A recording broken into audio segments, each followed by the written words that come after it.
El hombre que el mundo conoce como el Mencho no existe. Murió en 2015, no en un cerro de Michoacán acribillado por marinos, sino en una suite de lujo con vista al Mediterráneo. Murió para el mundo, para su gente, para su otra familia, la que todos conocen. Pero para mí, ese día, simplemente cambió de piel, como una serpiente. Y yo fui la diseñadora de esa nueva piel. Mi nombre no lo encontrarán en ningún registro, en ninguna orden de aprehensión, en ninguna foto de sus mujeres. Fui un fantasma por más de una década, la arquitecta de su fortuna y de su segunda vida. Soy la esposa secreta. Y la razón por la que hablo ahora es sencilla. El fantasma que yo misma creé ha vuelto para casarme. Esta confesión no es por arrepentimiento. Es mi póliza de seguro de vida. Si desaparezco después de esto, ya sabrán quién mandó el recibo. No nací en la miseria, no me vendieron ni me robaron. Elegí este camino con los ojos bien abiertos. Crecí en una colonia de clase media en Guadalajara, de esas donde las señoras se preocupan más por el jardín que por el plato de comida. Mi padre era un contador mediocre que se ahogaba en deudas y mi madre una mujer que vivía de apariencias. Odiaba esa vida. Odiaba la hipocresía, la lucha silenciosa por un poco más de dinero que nunca alcanzaba. Desde niña no me impresionaban las muñecas, me impresionaba el poder. Veía pasar las camionetas de lujo con vidrios polarizados por mi calle. Veía cómo la gente bajaba la mirada, cómo los policías se hacían los ciegos. No veía criminales, veía reyes. Reyes de un reino de asfalto y miedo, pero reyes al fin y al cabo. Mientras mis amigas soñaban con quinceañeros y vestidos rosas, yo estudiaba los movimientos de la maña en mi propia ciudad. Entendí muy joven que en México había dos gobiernos, el que sale en la tele y el que de verdad manda. Yo quería trabajar para el segundo. Me gradué con honores en finanzas internacionales. Hablaba 3 idiomas y podía mover dinero a través de paraísos fiscales con la misma facilidad con la que mi madre preparaba café. Mi primer trabajo fue en una consultora de importación y exportación en Zapopan. Una fachada, por supuesto. Lo supe a los 3 meses. Vi las discrepancias en los libros, los nombres falsos, los envíos que no cuadraban. Cualquiera se hubiera asustado. Yo sentí que había llegado a casa. No dije nada. En lugar de eso, empecé a optimizar sus rutas de lavado. Creé un sistema de triangulación de pagos usando bancos en Chipre, Andorra y Hong Kong, que era prácticamente indetectable. Reduje sus pérdidas por tipo de cambio en un 15%. Lo hice en silencio, desde mi cubículo gris, esperando que alguien notara que la gallina de los huevos de oro no era un viejo contador, sino una chica de 23 años con hambre de mundo. Tardaron 6 meses en darse cuenta. No me mandaron un citatorio de recursos humanos. Me mandaron 2 tipos sin cuello en una Suburban negra. No hubo preguntas. «El señor quiere verte», fue todo lo que dijeron. El señor. En ese mundo solo había un señor. Me llevaron a una hacienda en las afueras de la ciudad. El lujo era obsceno, pero funcional. No había oro ni animales exóticos, sino antenas satelitales, muros de concreto de 3 metros de alto y hombres con radios y cuernos de chivo en cada esquina. Me hicieron esperar en una sala que parecía más un centro de mando que un salón. Había mapas, pantallas con puntos que se movían, radios escupiendo códigos. Y entonces entró él. No se parecía en nada al de las fotos borrosas del gobierno. Era más bajo, de piel curtida por el sol, con unos ojos que no parpadeaban. Eran ojos de depredador, fríos, calculadores. No me miró el cuerpo, me miró la mente. Se sentó frente a mí, con una botella de tequila y 2 caballitos. Sirvió uno para él y me ignoró. «¿Tú eres la niña de los numeritos?», preguntó, sin mirarme. Su voz era rasposa, como de lija. Asentí. Puso sobre la mesa una serie de documentos. Eran mis reportes, mis esquemas, los diagramas de flujo que yo había creado para hacer su operación más eficiente. «¿Quién te enseñó a hacer esto?». «La necesidad, señor», respondí. Y la ambición. Por primera vez me miró directamente. Una media sonrisa se dibujó en su cara. La ambición es una perra peligrosa. O la controlas o te come. Bebió su tequila de un trago. La gente que trabaja para mí tiene dos opciones, la plata o el plomo. A ti te voy a dar una tercera, el poder. Pero el poder tiene un precio más alto que cualquier vida. Exige tu alma entera. Exige que dejes de ser quien eres, que te borres del mapa, que te conviertas en una sombra que solo yo pueda ver. No fue una propuesta, fue una sentencia. Y yo, la niña de clase media que odiaba su vida mediocre, la que soñaba con ser reina, sentí una emoción que nunca antes había experimentado. Me sentí completa. Ya estoy muerta en vida, señor, le dije. Póngame a trabajar. Esa noche no volví a mi casa. Mi departamento fue vaciado, mi historial académico borrado, mis fotos familiares quemadas. Para el mundo, Sofía Valdés desapareció. Para él, acababa de nacer. Y ese fue el día en que vendí mi alma, no por dinero, no por miedo. La vendí por un asiento en la mesa del diablo. Mi nueva vida comenzó en un cuarto sin ventanas, con una cama, un escritorio y una computadora con la conexión a Internet más rápida que había visto en mi vida. No era una prisionera, era un activo. Durante las primeras semanas, mi único contacto humano era un hombre que me traía comida 3 veces al día y se llevaba la basura. No hablaba. Mi única conversación era con los números. Me entregaron acceso a la contabilidad paralela de la organización, un monstruo digital de una complejidad que habría hecho llorar al mejor auditor del SAT. Cada dólar tenía una historia. Un soborno en un puerto, la compra de un arsenal, el pago a una red de halcones. Mi trabajo era borrar esas historias, lavar el dinero hasta que quedara más limpio que el alma de un recién nacido. Creé empresas fantasma en las Islas Caimán, compré minas de coltán en África a través de intermediarios en Bélgica, invertí en desarrollos inmobiliarios en Dubái. Movía millones de dólares al día. Era un juego adictivo, el ajedrez más peligroso del mundo. Pero yo sabía que esto era solo una prueba. Estaba en cuarentena, en observación. Él quería ver si era tan buena como creía, y sobre todo, si era leal. La prueba de fuego llegó un mes después. Me llamó a su oficina. Sobre la mesa tenía un libro de contabilidad, pero de los de antes, de papel. Hay una fuga, dijo, con esa calma aterradora que lo caracterizaba. $100.000 a la semana, durante 2 meses. No es el dinero, es el insulto. Es una rata en mi cocina. Me pasó el libro. Encuéntrala. Tienes 48 horas. No era una tarea financiera, era una cacería humana. Me encerré de nuevo en mi cuarto. Los libros estaban perfectos, demasiado perfectos. La rata era inteligente. No robaba de los grandes envíos, sino que desviaba pequeñas cantidades de los gastos operativos. Gasolina, sobornos a policías de bajo rango, pago a informantes, migajas.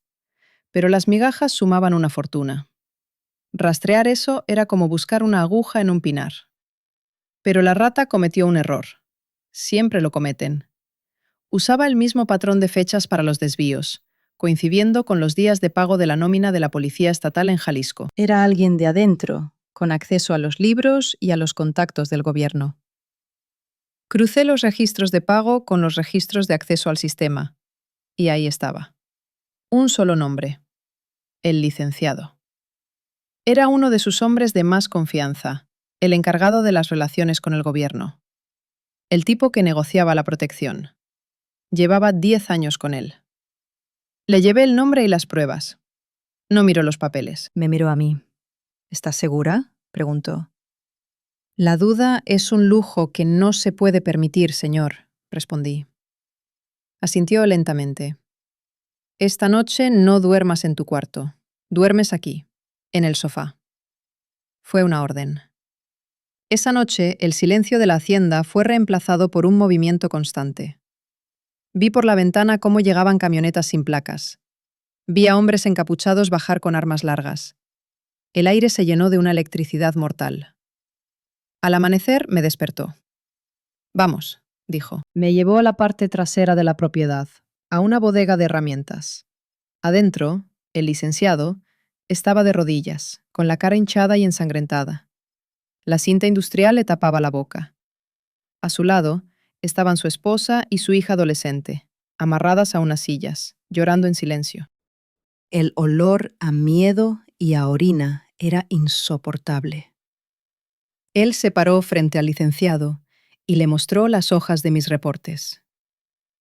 La niña de los numeritos dice que me has estado robando, dijo, su voz un susurro helado.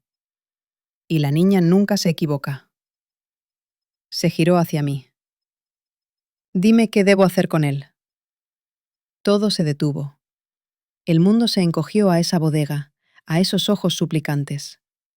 Era mi sentencia. Si mostraba debilidad, si dudaba, la siguiente de rodillas sería yo. La traición se paga con la raíz, no solo con las hojas, dije, y mi propia voz me sonó extraña, metálica. Un árbol podrido infecta todo el huerto. Él sonrió, una mueca horrible. Sacó su pistola, una Colt con cachas de oro. No le disparó al licenciado, le disparó a la esposa. Luego a la hija. Y finalmente, 3 tiros en la cabeza al hombre que lo había traicionado. Nunca olvidaré el sonido, ni el silencio que vino después. No vomité, no lloré. Solo sentí un frío intenso, un vacío que se instalaba en mi pecho. Había firmado mi sentencia y la de ellos. Había pasado la prueba.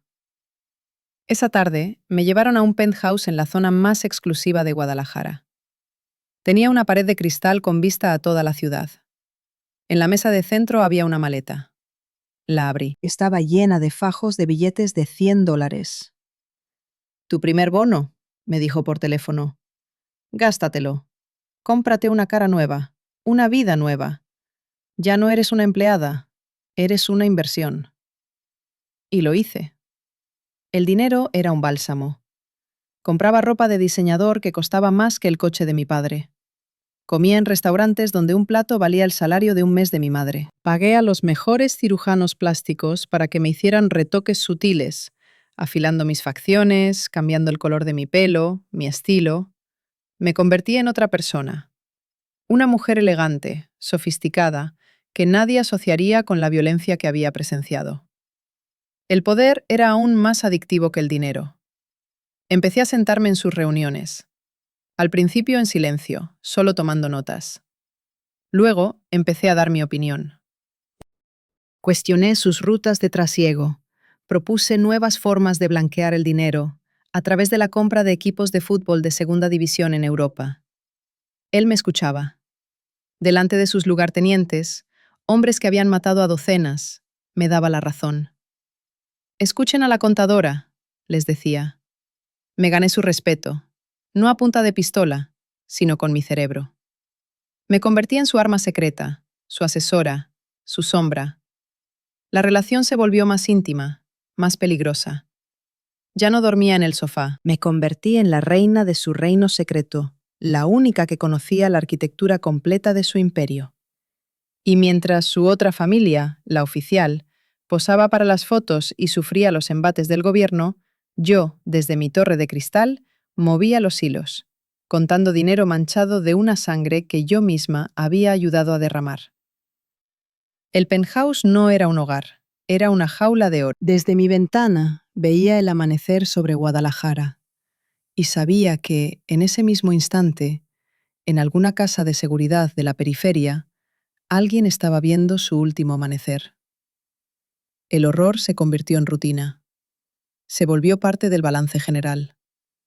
Un levantón era una cuenta por cobrar. Un cuerpo encintado era un pago finiquitado. Mi trabajo era asegurar que cada operación, sin importar cuán sangrienta fuera, resultara rentable. La moralidad se había vuelto un concepto abstracto, una variable que no entraba en mis hojas de cálculo. Dejé de ver personas, Veía activos, pasivos y riesgos. Recuerdo una noche en particular. Habían capturado al operador financiero de un cartel rival, un tipo de Sinaloa que intentaba meterse en el puerto de Manzanillo. No lo llevaron a un sótano mugriento, lo llevaron a una clínica veterinaria que teníamos en nómina. La asepsia del lugar lo hacía todo más grotesco. El hombre estaba amarrado a una mesa de operaciones de acero inoxidable, de las que se usan para operar caballos. Él, el Mencho, no gritaba ni insultaba. Sacó un maletín de herramientas, de esos que usan los dentistas, pero las brocas eran industriales. Se sentó en un banquito a su lado, como un cirujano a punto de empezar un procedimiento delicado. «Voy a deconstruirte», le dijo al hombre, «pedazo por pedazo, hasta que me entregues tus rutas, tus contactos y las claves de tus cuentas en las Islas Vírgenes». Yo estaba ahí, de pie en una esquina, con una laptop sobre una mesita auxiliar. Mi función era verificar en tiempo real la información que el hombre fuera soltando. Cada vez que el taladro se encendía, yo tenía que prepararme para teclear. Me obligó a mirar. No fue una sugerencia. Quería que el olor a hueso quemado y a carne se me impregnara en la memoria. Quería que entendiera el verdadero costo de un error en este negocio. El hombre aguantó 2 horas. Cuando terminó de hablar, ya no era una persona, era un despojo tembloroso. Obtuve los accesos, transferí $7 millones a nuestras cuentas y limpié sus servidores. Cuando levanté la vista y le di el «OK», él simplemente asintió, tomó una jeringa que el veterinario le pasó y se la inyectó en el cuello al hombre. «Medicina para caballos», dijo sin emoción, «para que no sufra». Salimos de ahí y fuimos a cenar a uno de los restaurantes más caros de la ciudad, como si viniéramos de una junta corporativa. Mientras yo intentaba que no me temblara la mano al sostener la copa de vino, él hablaba de expandir el negocio a Australia. Pero no todo era sangre y tortura. La otra cara de la moneda era un poder tan absoluto que resultaba casi cómico. Las fiestas en sus ranchos eran legendarias. Se cerraban carreteras federales para que pudieran llegar los invitados. Políticos, empresarios, estrellas de televisión, todos acudían a besarle el anillo. Vi a un gobernador, el mismo que en las noticias juraba combatirlos, sentado a su mesa, riendo a carcajadas con sus chistes y llenándole el vaso de coñac. Vi a una actriz de telenovelas, famosísima, esnifar cocaína de una charola de plata que le sostenía un sicario. La música era en vivo, por supuesto. Una noche trajo a Gerardo Ortiz. Cantó 3 horas seguidas. A mitad de la presentación, él lo interrumpió, le dio un papel y le dijo: «Cántame este». Era un corrido nuevo, uno que hablaba de sus propias hazañas, de cómo había conquistado la plaza. Un corrido escrito esa misma tarde. Ortiz lo leyó una vez, tragó saliva y lo cantó como si fuera el mayor éxito de su carrera. El pago fue un reloj de oro macizo con diamantes y una advertencia velada. «Espero escucharlo pronto en la radio». En ese mundo, la gente no te admiraba, te temía. Y el miedo era la droga más pura de todas. La corrupción no era un acto, era el sistema operativo. Una vez al mes, yo preparaba la nómina especial. Era un documento encriptado con los pagos a nuestros socios gubernamentales, cifras que harían palidecer a cualquier director de empresa. $100.000 mensuales para un general del ejército, que nos garantizaba que sus patrullas no vieran nuestros convoyes. 50.000 para el jefe de la Policía Federal en la región. 20.000 para cada comandante de zona. Pero el más caro era el jefe de aduanas del puerto. Ese se llevaba $500.000 por cada contenedor de precursores químicos que dejaba pasar desde China sin inspección. Una vez lo acompañé a una reunión en un hotel de lujo en Polanco, en la Ciudad de México. El contacto era un militar de altísimo rango, un hombre condecorado que hablaba de la patria y el honor. La reunión duró 15 minutos. Se saludaron, hablaron del clima, del fútbol. El general dijo: «El país necesita orden, y nosotros estamos para servir».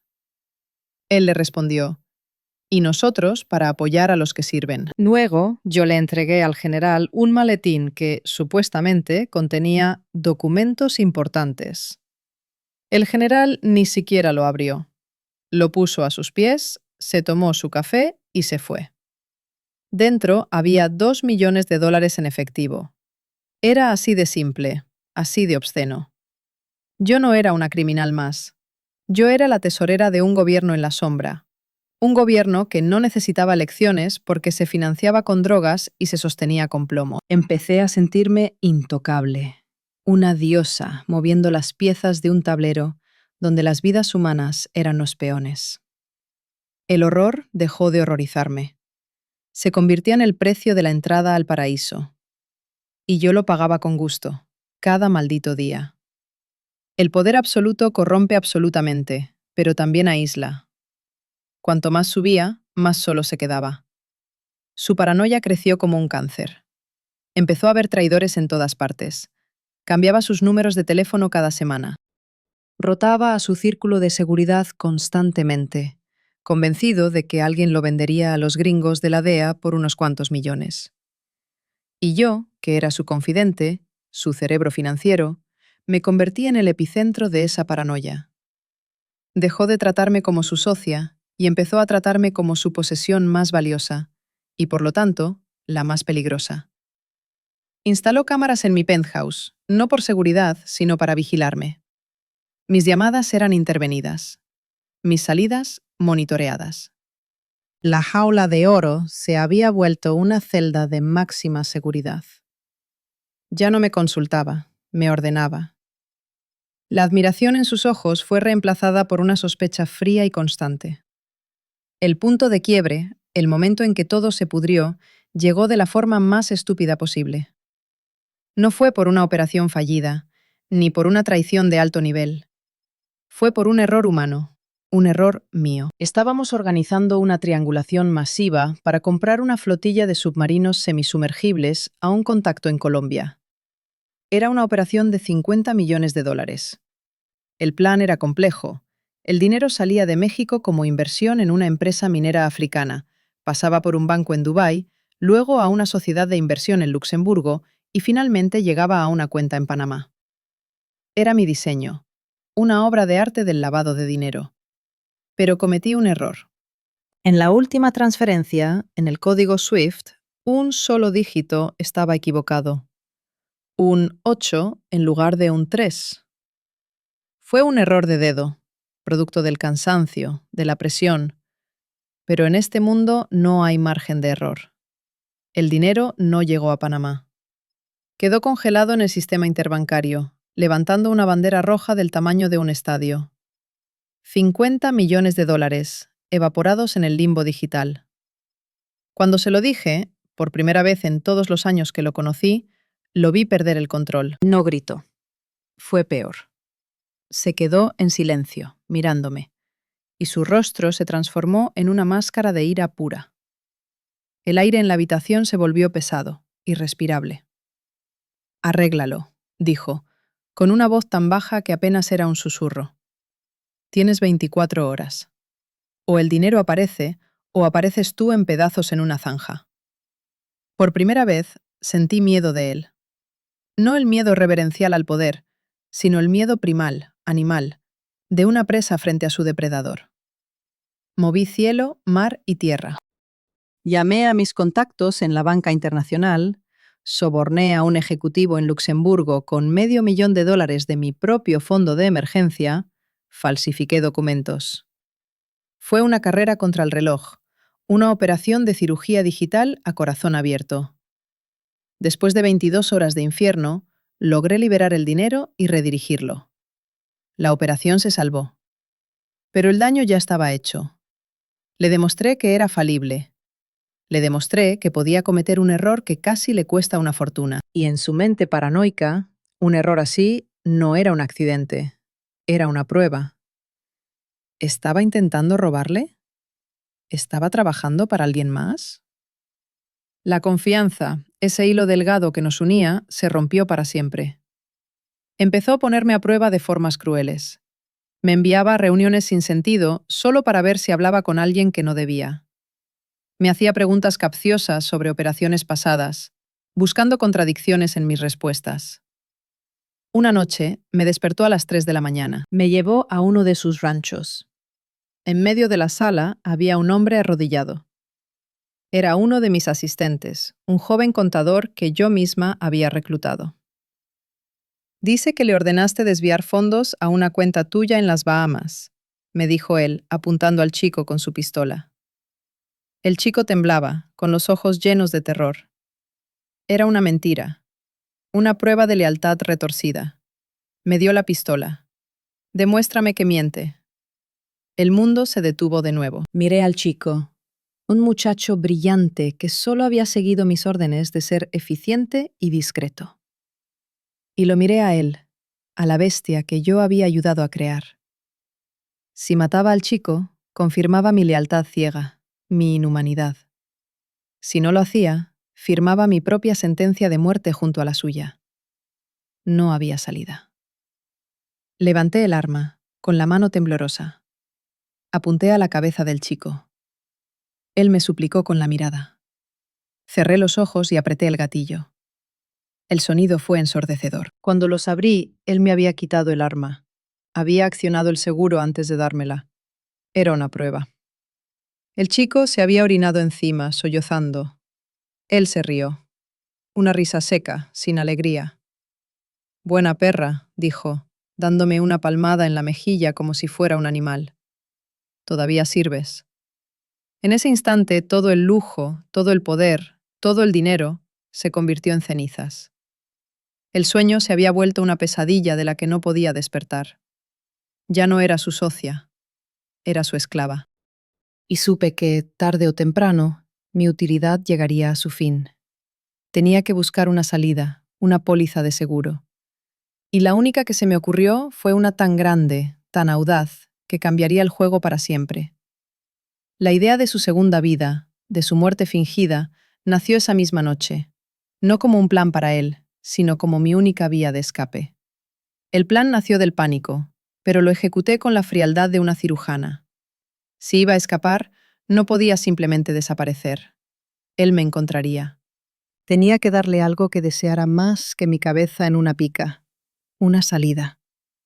La cacería del gobierno se estaba intensificando. La DEA ofrecía $10 millones por él.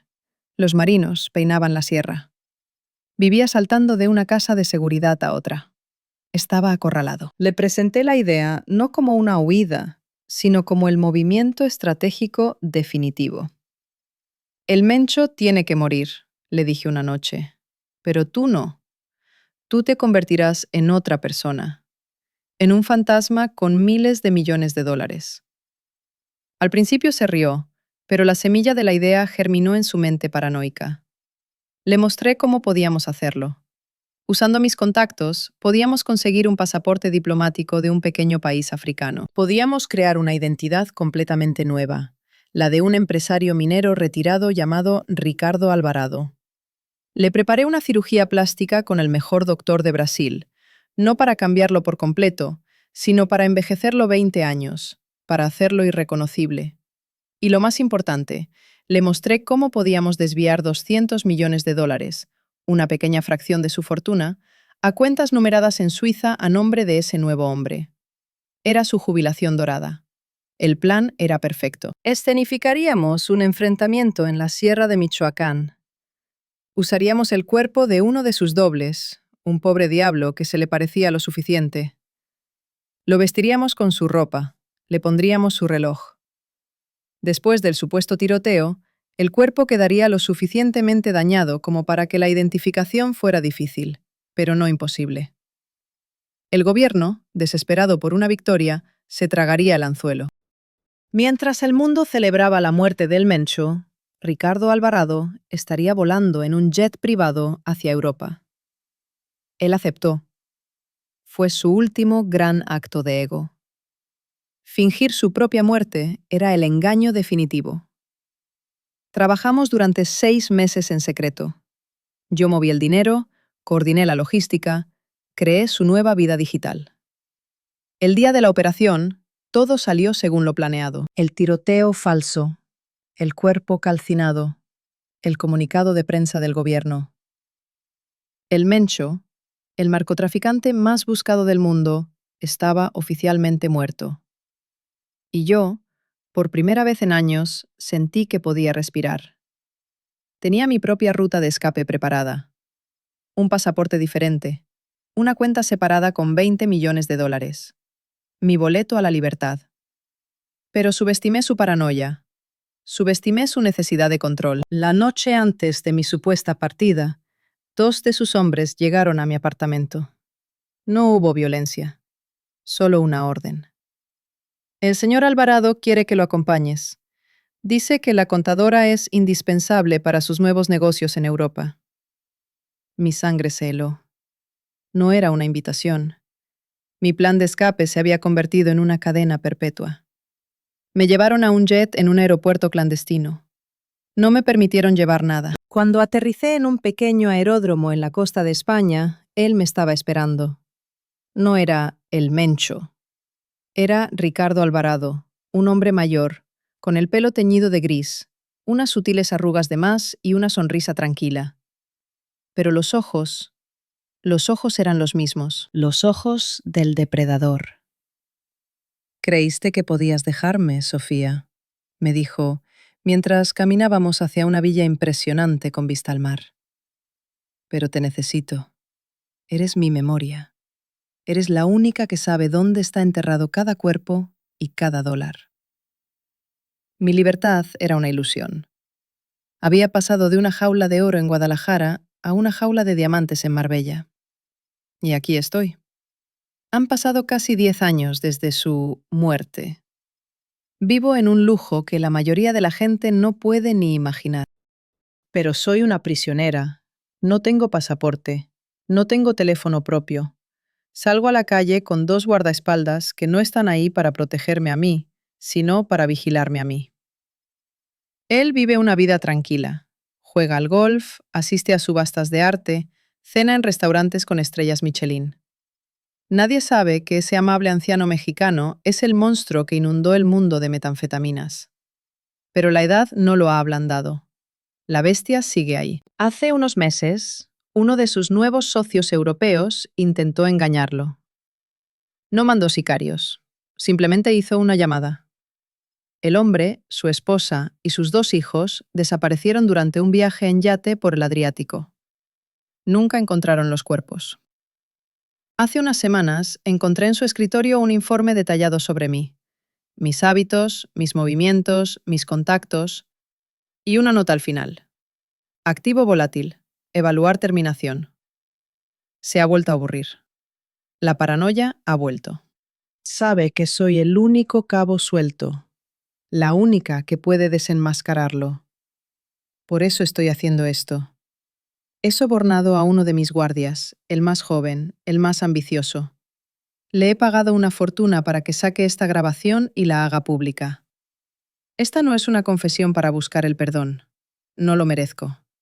Mis manos están tan manchadas de sangre como las de él. Esta es una advertencia al mundo, para que sepan que el monstruo sigue vivo, con otro nombre y otra cara, moviendo los hilos desde las sombras.